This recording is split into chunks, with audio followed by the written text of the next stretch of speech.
आज हमारे साथ है सतनाम सिंह जी, जो 2022-23 में नवोदय में चयन हुआ है और अभी कक्षा 8वीं का स्टूडेंट है। सतनाम सिंह जी जो है 2022-23 में लगभग 7,000 विद्यार्थियों ने जो है परीक्षा बैठे थे नवोदय विद्यालय चयन परीक्षा में, उसमें से जिला में सेकंड स्थान प्राप्त किया था और बहुत ही सरल स्वभाव के हैं। तो आज हमारी बातें यूट्यूब चैनल में सतनाम सिंह जी का हम स्वागत, अभिनंदन, वेलकम करते हैं। धन्यवाद। और अभी मैं जानना चाहूँगा सतनाम सिंह जी कि अभी जो है आप नवोदय में हैं, तो वहाँ नवोदय में किस प्रकार से जो है रहते हैं, अध्ययन होता है, उस पर थोड़ा सा हमारी बातें चैनल के साथी को बताएं। जी, तो वहाँ हर चीज़ डिसिप्लिन वे में होता है और वहाँ का जो रूटीन होता है एकदम ही फिक्स होता है। जी। अगर आप किसी चीज़ से छेड़छाड़ करेंगे तो पूरा रूटीन बिगड़ जाएगा। वो पूरा सेट है। जी। और वहाँ पढ़ाई का माहौल भी बनता है, बहुत अच्छे से पढ़ाई होती है और वहाँ एक ही नींव दी जाती है कि बच्चा सिर्फ पढ़े ना, दूसरे चीज़ में भी जाए, को करिकुलम एक्टिविटीज़ में भी भाग ले, जैसे स्टेज में जाकर प्रेजेंटेशन करे, कुछ करे और क्लास के सामने करे, या फिर खेल कूद में जाए। अगर उसको खेल कूद में ज़्यादा अच्छा लगता है तो वो खेल कूद में जा सकता है। वहाँ क्लस्टर, नेशनल, रीजनल ऐसे ले जाते भी हैं। और जैसे म्यूजिक में रहता है तो वहाँ भी आप सीख सकते हैं, बहुत सारी चीज़ें रहती हैं। मतलब वो एक बेस है, आपको ऊपर बस उसके जाते जाना है, वो आपको वहाँ आपको सिखाएंगे। अच्छा, तो हम ये जानना चाहेंगे आपसे कि जिस समय आप नवोदय चयन परीक्षा दिला रहे थे, पेपर दिला रहे थे, तो आपने जो है परीक्षा की तैयारी किस प्रकार से की है, ताकि हमारे और भाई बहन हैं उसको इससे एक थोड़ा सा जानकारी मिल सके। जी, तो हमें बहुत ज़्यादा ट्यूशन मतलब बहुत ट्यूशन गए थे हम लोग। हमारे सर अच्छे से पढ़ाते थे, तो हम हमेशा प्रैक्टिस करते थे। हम ज़्यादातर मैथ की प्रैक्टिस करते थे और सर जो थे वो हमें प्रश्न मंच करवाते थे, जो गद्यांश का अंश होता है उसमें, उसका प्रश्न मंच करवाते थे, ताकि बच्चों को थोड़ा कॉन्फिडेंस आए और उनको पता भी चले कि मतलब प्रैक्टिस होता था एक हिसाब से। और जो आकृति का सेक्शन था उसमें वो ज़्यादा ध्यान नहीं देते थे, क्योंकि वो बहुत ही इजी था। मैथ में वो ज़्यादा ध्यान देते थे। हम लोग को रोज़ प्रैक्टिस करवाते थे। हमारी क्लास जो है एक टाइम नहीं लगती थी, 3 टाइम लगती थी। एक सुबह 6 से 8 बजे तक, फिर उसके बाद स्कूल से छुट्टी होता था 4 बजे, फिर 4 से 5 बजे तक, फिर 5 बजे के बाद 1 घंटा रेस्ट, फिर उसके बाद 6 से 8 बजे तक फिर हम लोग को ट्यूशन लगता था। उस प्रकार से हम लोग करते थे। और संडे के दिन कुछ टाइम पूरा लगता था, जैसे स्कूल टाइम में पूरा करवा देते थे। फिर उसके बाद हम लोग घर आते थे, फिर उसके बाद 4 से 5 जाते थे, फिर 1 घंटा रेस्ट लेते थे, फिर जाते थे। उस प्रकार होता था। तो आपके इस सफलता में, नवोदय परीक्षा की सफलता में आप लोग, आपके गुरुजन का बहुत सहयोग रहा और आपके माता पिता ने भी आपको बढ़िया प्रमोट किया। तो आपके गुरुजनों को बहुत बहुत बधाई, धन्यवाद। और आपके माता पिता ने आपको प्रोत्साहित किया, इसके लिए आपके माता पिता को भी जो है बधाई, धन्यवाद। अच्छा, हम ये जानना चाहेंगे कि आप जो है नवोदय में जो पढ़ाई के अलावा आपकी रुचि जो है कौन कौन से क्षेत्रों में है?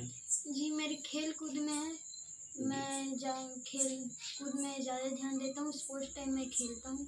जी, अच्छा, कौन कौन से खेल आप खेलना पसंद करते हैं? जी, बैडमिंटन, चेस, क्रिकेट और बास्केटबॉल, वॉलीबॉल।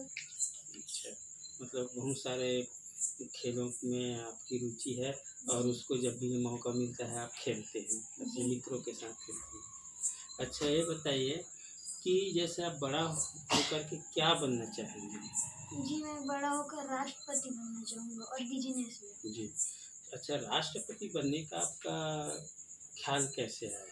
आप इतने छोटे बच्चे हैं, तो राष्ट्रपति बनना है, ऐसे ख्याल कैसे आया आपको? पहली बात तो वहाँ कंपटीशन बहुत कम है। जैसे जी, जैसे इंजीनियर बनना है तो बहुत ज़्यादा वहाँ जी, रहता है कि कई लाखों बच्चे जाते हैं यूपीएससी में, कुछ करोड़ भी चल देता है कई बार। जी, जी, जी, जी, बहुत हार्ड होता है, लेकिन राष्ट्रपति में ऐसा नहीं है। जी, जी, कंपटीशन थोड़ा बहुत मतलब बहुत ज़्यादा कम रहेगा वहाँ। जी, आप जी, जाओगे तो वहाँ 10 से 15 लोग ही ऐसे होंगे जो बनना चाहेंगे। जी, जी, जी।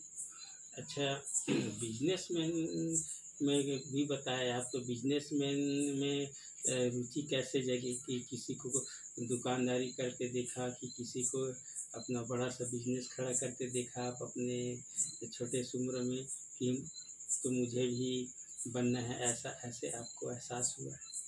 तो मेरे को ऐसा रहता है कि कभी-कभी देखता हूँ कि मेरे माता-पिता को बहुत ज़्यादा जी, दिक्कत जाती है पैसों के लिए। जी, जी, तो अगर हम बिज़नेस करके तो ज़्यादा पैसे करेंगे तो हमको दिक्कत नहीं रहेगी। जी, जी, बहुत सारे के पेरेंट्स ऐसे होते हैं जो लोन लेते हैं बहुत ज़्यादा जी, जी, और चुका नहीं पाते। जी, तो वैसी स्थिति ना आए इसलिए मेरे को पैसे कमाना है और एक स्टैंडर्ड लाइफ़ जीनी है। जी। अच्छा, एक स्टैंडर्ड लाइफ में पहुँचने के बाद जो है, आप जिस वर्ग से आए हैं, जिस समाज का आप बच्चे हैं, है ना?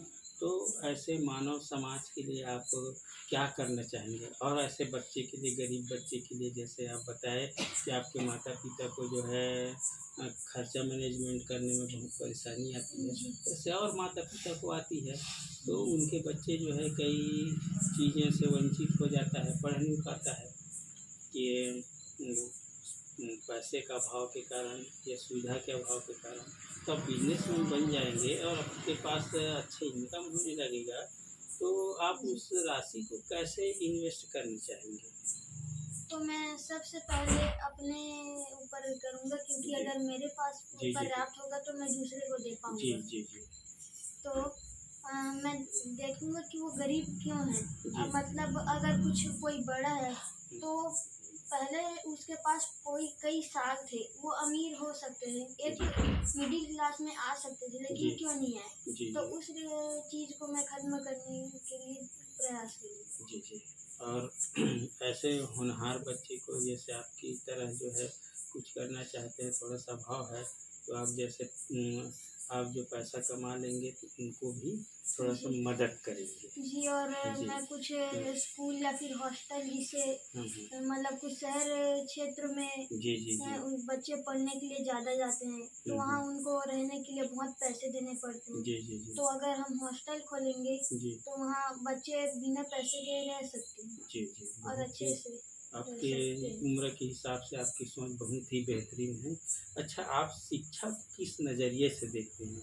ऐसा कहूँ कि शिक्षा क्या है? ये तो मैं शिक्षा को इस नज़रिए से देखता हूँ कि वो सिर्फ पढ़ाई लिखाई तक सीमित ना हो, जी, जी, हमें जी। और भी चीज़ें पता चले उससे। जी, जी। जैसे कुछ लोग पढ़े लिखे होते हैं लेकिन उनको मैनेजमेंट ही नहीं आता। हाँ, हाँ, हाँ। बहुत पढ़े लिखे होते हैं, बहुत अच्छी जॉब कर लेते हैं, जी। लेकिन फिर भी लोन में रहते हैं, उनको जी। मैनेजमेंट आता ही नहीं। हुँ, हुँ, हुँ। या फिर कुछ लोग होते हैं, पैसे तो होते हैं लेकिन बाहर वालों से बात नहीं करते, जी, जी। अच्छे से नहीं रह पाते। हुँ, हुँ, और भी कई कई समस्याएं जो होती हैं हुँ। उनको आती हैं। जैसे सामाजिक है, लोगों को आर्थिक है।